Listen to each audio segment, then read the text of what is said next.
Hello, welcome back everyone to my channel crypto monkey junkie. अभी recently जो last night मैंने video post की थी, उसके बाद मुझे रिसेंटली न्यूज़ मिली थी हम अब तक हम इंडियन गवर्नमेंट की तरफ से सुनते आ रहे थे कि सपोर्ट नहीं है क्रिप्टो को लेके। तो उसके रिगार्डिंग बहुत बुलिश न्यूज़ मिली है। तो ठीक है, आज की वीडियो में हम उसके बारे में डिस्कस करेंगे और करंट सिनेरियो जो है मार्केट का बिटकॉइन को लेके, क्योंकि अभी जो दिखाई दे रहा है उसके अकॉर्डिंग बिटकॉइन काफ़ी तेज़ी से ऊपर जा रहा है। मतलब काफ़ी फ्यूचर में उसके काफ़ी तेज़ी से ऊपर जाने की उम्मीद है। बल्कि उसके सपोर्ट में जो बिट ऑल्ट कॉइन्स हैं वो रेड दिखाई दे रहे हैं। तो मे बी शायद आप जो ट्रेडिंग करते होंगे उन्हें चार्ट रीड करना आता होगा। उसमें ट्रैंगल फॉर्म हो रहा है, उसके अकॉर्डिंग दोबारा से बिटकॉइन ब्रेकआउट कर सकता है। बट जो ऑल्ट कॉइन्स हैं वो सारे ब्लड बात कर रहे हैं, वो सब रेड दिखाई दे रहे हैं। तो उसको आगे देखते हैं।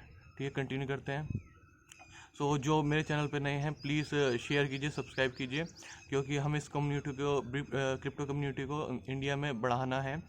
हमें सबको एफर्ट करना होगा और मैं आपके लिए ऐसी न्यूज़ जो लेटेस्ट न्यूज़ लाता रहूँगा, ताकि आप बेटर कोई डिसीजन ले सकें। अगर आप क्रिप्टो मार्केट में, क्रिप्टो वर्ल्ड में आना चाहते हैं, क्रिप्टो करेंसी में डील करना चाहते हैं। सो ठीक है, अब मैं अपने सिस्टम की तरफ चलता हूँ। अब देखते हैं।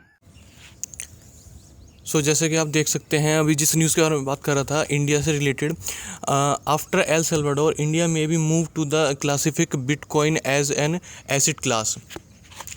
तो इससे क्या, इस न्यूज़ में क्या निकल के आ रहा है कि जहां इंडिया पहले डिनाई कर रहा था, इंडिया का जो मेन बैंक बॉडी है आरबीआई, वो इस चीज़ के अगेंस्ट बिल लेके आया था कि इंडिया में ये चीज़ नहीं आएगी, इसे बैन कर देंगे। अभी फ़िलहाल जो है इंडिया का रुख इसके तरफ बिल्कुल बदल चुका है। इस टाइम इंडिया सपोर्ट कर रहा है। इंडिया भी एल सल्वाडोर के तरह इसके अकॉर्डिंग बिटकॉइन को एक एसेट क्लास की तरह देख रहा है। मे बी इसे एसेट क्लास डिक्लेयर कर सकता है, आप इस न्यूज़ में देख सकते हैं। और इसे भी जो मैनेज करेगी वो इंडिया की जो बॉडी है, जो टैक्सेस को मैनेज करती है, वही सेम बॉडी इंडिया में इसको मैनेज करेगी। इसके अंदर अभी जैसे ये 2018 में इंडिया के अंदर बैन कर दिया गया था आरबीआई के थ्रू लो लाके, और 2020 में फिर कोर्ट ने उसे ओवररिड करके बैन हटा दिया था। अभी फ़िलहाल जो लास्ट मंथ था, उसमें बैंक की तरफ से प्रॉब्लम आ रही थी कि बैंक सपोर्ट नहीं कर रहे थे डिपॉजिट करने में या विड्रॉल करने में। जो प्राइवेट बैंक थे, सब ने अपनी यूपीआई हम यूज़ करते हैं डिपॉजिट करने के लिए, वो सब ने अपनी जो सब फैसिलिटी बंद कर दी थी। हम P2P ही ट्रांसफ़र कर पा रहे थे वो। और कुछ लोगों को ये नोटिस भी आ रहा था बैंक की तरफ से कि अगर आपने इसमें वर्चुअल करेंसी में डील किया है, आपको आके अपने पास वाली ब्रांच में आके इस चीज़ का हिसाब देना होगा। इस तरह के मैसेज पॉपअप होते वो। तो फिर आरबीआई ने बीच में उस चीज़ को क्लियर भी किया था कि 2018 वाले के जो हमने अगेंस्ट में जो लॉ निकाला था, उसको लेकर आप किसी भी कस्टमर को ऐसे धमका नहीं सकते हैं, किसी तरह से उनसे ऐसे प्रॉब्लम नहीं क्रिएट कर सकते हैं। वो बीच में अभी आरबीआई ने निकाला था। अब एल सल्वाडोर के बाद जो मार्केट में पॉजिटिविटी आई है इस चीज़ को लेके, क्रिप्टो करेंसी को लेके, अब इंडिया भी उसकी तरफ मूव कर रहा है। और ये एक बहुत बड़ा आप कह सकते हैं क्रिप्टो वर्ल्ड में, क्योंकि इंडिया की पॉपुलेशन इतनी बड़ी है। इंडिया इतना बड़ा मार्केट में इतना बड़ा प्लेस होल्ड करता है एज जो इंडिया की खुद की शेयर मार्केट है। इंडिया इतनी बड़ी कंट्री है, इतनी पॉपुलेशन है। इंडिया के अंदर अगर जो 25% भी, जो अभी मुश्किल से 0.2% इन्वेस्टर है इंडिया के, जो अब जैसे गवर्नमेंट बॉडी इसको लीगलाइज करेगी, इसको प्रॉपर मैनेज करेगी, इसके बारे में एडवर्टाइज़ करेगी, तो मे बी जो नॉर्मल अब तक नहीं हो पाई थी क्रिप्टो क्रिप्टो करेंसी की, वो मे बी हो जाए। अगर इंडिया जैसी कंट्री में ये क्रिप्टो करेंसी इतना बूस्टअप हो जाए, इसके बारे में सबको नॉलेज हो जाए, अगर 25% लोग भी जो शेयर्स में डील करते हैं या फिर मार्केट में किसी भी तरह से इन्वॉल्व हैं, वो क्रिप्टो में आएंगे, तो सोचिए कि फ्यूचर कितना ब्राइट है, कितना बूस्टअप मिलेगा। तो ऐसी एक न्यूज़ और थी जो चाइना से रिलेटेड थी। चाइना के से जैसे आप फर्स्ट सुनते आ रहे थे कि चाइना बैन कर रहा है, चाइनीज़ गवर्नमेंट अपने यहाँ माइनर्स को बैन कर रही है। बेसिकली वहाँ क्या जो माइनिंग होती थी, बिटकॉइन की माइनिंग होती थी, वो जो एनर्जी यूज़ करते हैं वो कोल से जनरेट होती थी, जिसका कार्बन फुटप्रिंट होता है, मतलब वो इन्वायरमेंट के लिए अनहेल्दी थी। जो मेन रीज़न भी था, जैसे मैंने शाम को डिस्कस किया था अपनी वीडियो में, कि जो बिटकॉइन का पहले डंप होने का मेन रीज़न जो बताया जा रहा है, जिससे एलन मस्क की जो कंपनी है टेस्ला ने जो रीज़न दिया था इसके पीछे।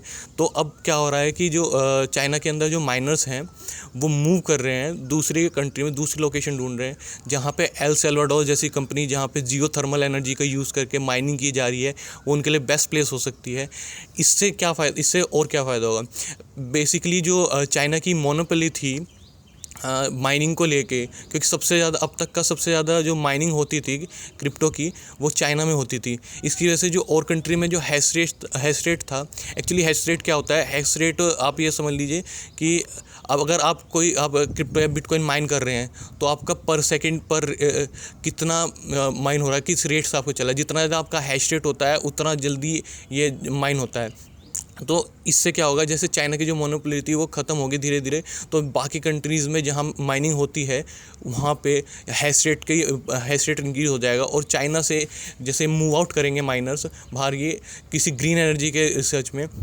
क्योंकि बेसिकली क्या हो रहा है, सबका माइंडसेट ऐसा हो गया है कि अगर ये माइन करना है हम ग्रीन एनर्जी यूज़ करेंगे। तो अभी जैसे एल सल्वाडोर में जियो थर्मल एनर्जी का मैंने रात डिस्कस किया था, प्लांट है वहाँ, वो माइनिंग हब बनाना चाहते हैं उसको। तो मे बी जहाँ तक चांसेस है, बहुत सारे माइनर ऐसी कंट्रीज़ में मूव कर सकते हैं जहाँ पे इस तरह की एनर्जी पावर नेचुरली प्रेजेंट है। सो अभी फ़िलहाल के लिए जो कोई नए हैं, मेरे इस चैनल को प्लीज़ सब्सक्राइब कीजिए, लाइक कीजिए। मेरा एक इंस्टाग्राम चैनल भी है जहाँ मैं रेगुलर अपडेट देता रहता हूँ, क्रिप्टो मंकी जंकी के नाम से। आपको वहाँ पे रेगुलर जो अभी अपडेट, जैसे मैं इंडिया गवर्नमेंट की बात बता रहा हूँ, अभी मैंने उसके रिगार्डिंग एक आर्टिकल भी शेयर किया था। आप इसको भी इसे फॉलो कर लीजिए मुझे इंस्टाग्राम पे। आपको वहाँ भी जो करंट एकदम रिसेंट अपडेट होंगी आपको वहाँ मिलती रहेंगी, जिससे आपका कुछ भी मतलब कि आपकी कोई भी न्यूज़ मिस नहीं होगी। जैसा आप ये देख सकते हैं, इंडियन गवर्नमेंट के थ्रू जो आर्टिकल है, इंडिया में move to the classify bitcoin as an asset class, ये मैं शेयर कर चुका हूँ। प्लीज़ मुझे इंस्टाग्राम पे फॉलो कर लीजिए, जिससे आपके कोई भी इन्फॉर्मेशन मिस ना हो। अभी फ़िलहाल हम मार्केट को देख लेते हैं। जैसे अभी बिटकॉइन अभी 36 पे ही है, 36,000 पे, और बाकी कॉइन अभी काफ़ी आज भी बिटकॉइन 2.8% लो है 24 आवर के अकॉर्डिंग।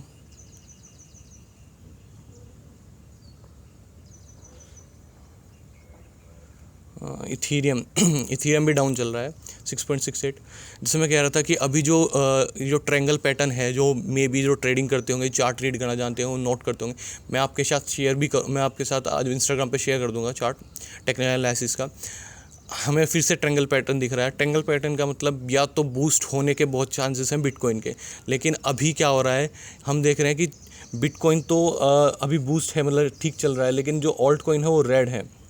आप जैसे देख सकते हैं जितने भी ऑल्ट कॉइन है, BNB, कार्डानो, डॉज को तो खैर छोड़िए, XRP अच्छा coin, polka dot, Uniswap, light coin, Solana, chain link और ICP जैसे लॉन्च हुआ था, इसने स्टार्टिंग में काफ़ी अच्छा गया था, लेकिन अभी ये अप एंड डाउन सबसे ज़्यादा, मेरे ख्याल से सबसे ज़्यादा मार इसी ने खाई है।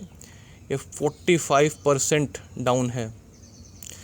लेकिन आप जो मैटिक भी डाउन, आप इसको डाउन को कैसे, जो मार्केट डाउन है, ये डाउन एक्चुअली आपके लिए एक अपॉर्चुनिटी होता है। आप इसके डाउन को इस तरह मत समझिए, इसे एक्यूमुलेट करने के लिए अपॉर्चुनिटी समझिए। आप इसमें एंट्री ले सकते हैं, अपनी सही तरीके से एंट्री लगाइए, अपना डॉलर कॉस्ट एवरेज कीजिए। आप एकदम पूरी एंट्री मत लीजिए। आपको जो किसी में, जैसे मैं एग्जांपल देता हूँ, हर बार बताता हूँ कि आपको 1000 रुपये डालने हैं, तो आप उसको 25% के 4 पीसेस में आप डिवाइड कीजिए। आप एक एंट्री लीजिए, फिर उसके बाद जैसे डिप हो तो दूसरी एंट्री लीजिए।